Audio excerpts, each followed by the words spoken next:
How's it going, everybody? We're going to take a look at a twist on an old classical sweep, the hip bump sweep. A little bit of a slight variation to it, which I like to use. Hopefully you guys will enjoy it. Let's take a look at how it works. So we're in the closed guard, and it's basically predicated off of the person wanting to make posture and keep his hands in.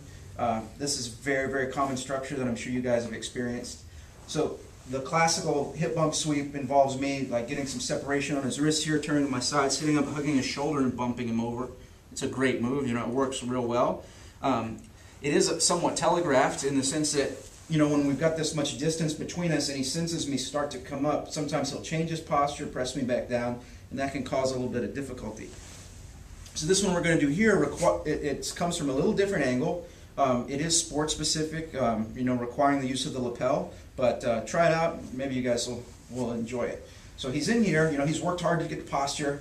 I want to keep my legs closed, in the interim while I'm setting this up. All I need is a cross grip on his sleeve, and I don't have to have a death grip on it. I just want to kind of hold it still. I'm not trying to yank it or anything. Just want to hold his sleeve here. Now the second thing that I want to do is I want to sit up at an angle. So I'm going to shift my hips slightly to the side.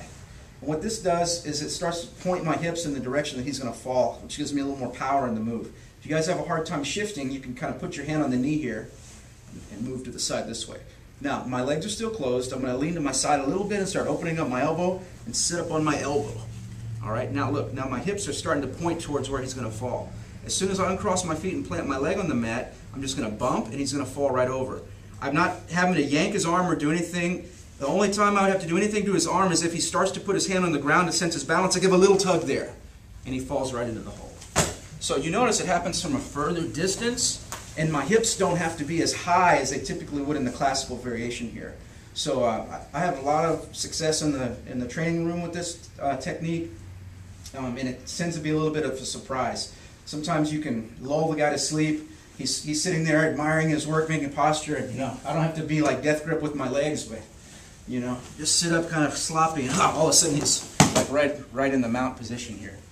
To put this in context of like a real exchange of positions, maybe like from side control, I'm blocking his arm, not letting him get in my head, I'm sliding my knee in, I'm getting to the guard right away, pulling down on his head, keeping him close. Now, what's everybody going to try to do here is get to posture, right? So I would obviously try to keep his head down, but if you're starting to lose this battle, right here I can just get my sleeve grip here, start moving my hip to the side. So by the time he makes his posture, I'm already moving into my next phase of attack. So there we have our variation of the hip bump sweep. Have fun.